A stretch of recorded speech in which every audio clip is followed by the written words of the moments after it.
Hello friends, आज हम discuss करते हैं जो कि नशा मुक्त अभियान चल रहा है भारत में या इसके तहत जो काम किए जाते हैं, तो उन सारे कामों में क्या फिर स्टेट का रोल है, स्टेट गवर्नमेंट का कैसे रोल होता है और ये सारे रिस्ट्रिक्शंस बेसिकली किस बिहाफ पे लगाए जाते हैं? क्या कॉन्स्टिट्यूशन में लिखा हुआ है कि आप नशा मुक्ति अभियान चलाएँगे और इस पे इंटेंशनली एक प्रेशर क्रिएट करेंगे ताकि ये सारे सोर्स बंद हो सकें?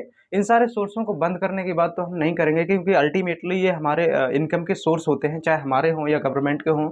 पॉलिसीज़ को इस तरीके से रखो ताकि लोगों को मैक्सिमम प्रॉफ़िट हो और मिनिमम लॉस हो। तो इसी प्रॉफ़िट को यहाँ पर सरकारें अपने-अपने तरीके से रखती हैं।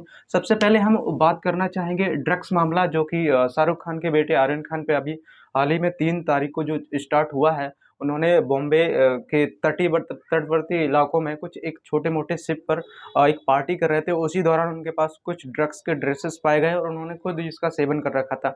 तो हमारे एनसीबी डिपार्टमेंट जो सत्यनारायण प्रधान जी हैं, उन्होंने अपनी कुछ स्पेशल टीम भेजकर उनको दबोच लिया है। और क्यों ना दबोचें, हमारे इल्लीगल कामों में जो इस तरीके से बढ़ावा देने वाले यही सारे लोग हैं, जो रात में सारे मस्तियाँ करते हैं और ये सारी चीज़ों को बढ़ावा देते हैं। तो समझते हैं ड्रग्स सेवन यानी कि नारकोटिक्स ब्यूरो डिपार्टमेंट के पास क्या कुछ ऐसी धाराएँ हैं या विधिक संस्थाएँ हैं या कॉन्स्टिट्यूशनल समुदाय हैं, जो ये सारी रोकने के लिए तत्पर रहती हैं। लेकिन उससे पहले हम देखते हैं कि हमारे स्टेट गवर्नमेंट के पास यानी कि DPSP direct principle state of policy, तो इसमें क्या सारे प्रावधान हैं, क्या नशा को रोकने के लिए यहाँ पर कोई रिस्ट्रिक्शंस है गवर्नमेंट के द्वारा? तो हम बात करते हैं ये अपना जो नीति निर्देशक तत्व है उसमें आर्टिकल 47 की।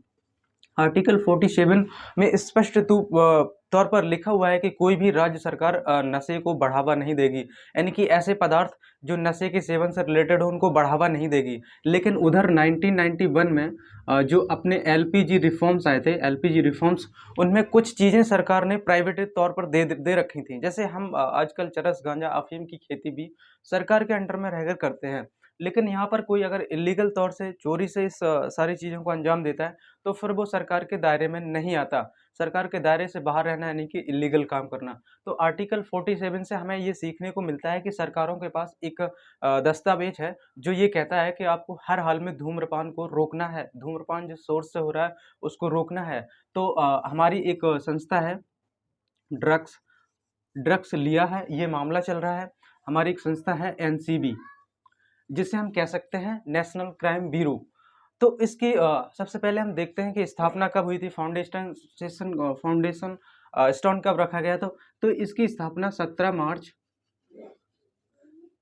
1986 को हुई थी और इसके सीईओ या फिर डायरेक्टर हम कहें तो सत्यनारायण प्रधान जी हैं। सत्यनारायण प्रधान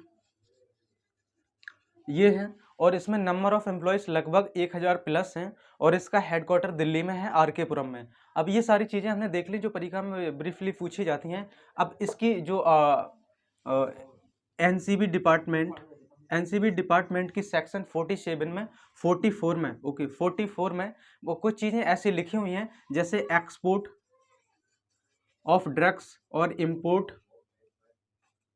इम्पोर्ट ऑफ ड्रग्स, ये सारी चीज़ें इसमें लिखी हुई हैं, तो उन पर बैन लगा हुआ है। अगर आप ये सारे चीज़ें करते हुए पाए गए तो आप इल्लीगल तौर से किसी भी काम को कर रहे हैं तो इसको धर ले जाएंगे। आर्यन खान को इसी चक्कर में उन्होंने उठा लिया और ले गए।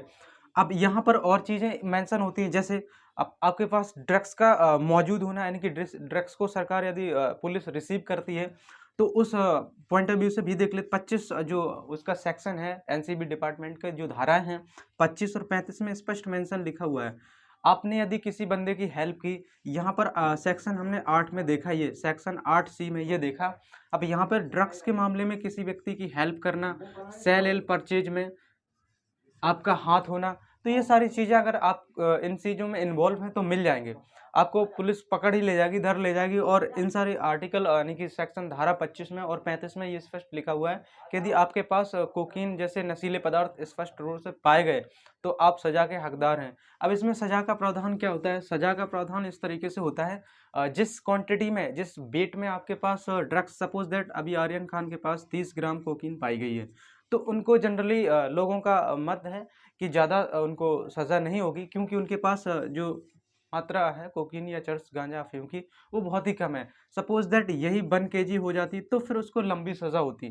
क्योंकि अभी हाल ही में कई कई मामले ऐसे आए थे जो पोर्टों पे अभी बड़ी-बड़ी कोकीन की गाँठें पकड़ी गई, जिनमें बहुत सारा कोकीन था, चरस थी, गांजे थे।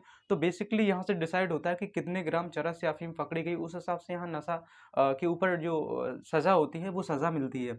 इसमें सज़ा के प्रावधान है, आपको 1 साल तक की सज़ा हो सकती है और कुछ जुर्माना भी हो सकता है, 2 साल तक की सज़ा हो सकती है, 5 लाख तक का जुर्माना, इवन यहाँ मृत्युदंड भी दिया जा सकता है, क्योंकि अल्टीमेटली किसी भी डोज़ की ओवरडोज़ होने पर व्यक्ति की मृत्यु भी हो सकती है। उस मृत्यु के दौर में आपको आर्टिकल ये जो 47 है हमारा डीपीएसपी का, वो तो आप खंडित करते हैं, साथ-साथ 302 की धारा के अंतर्गत भी आ जाते हैं। तो ये सारे उसमें जो उनको लॉसेस हुए हैं वो देखने को मिले।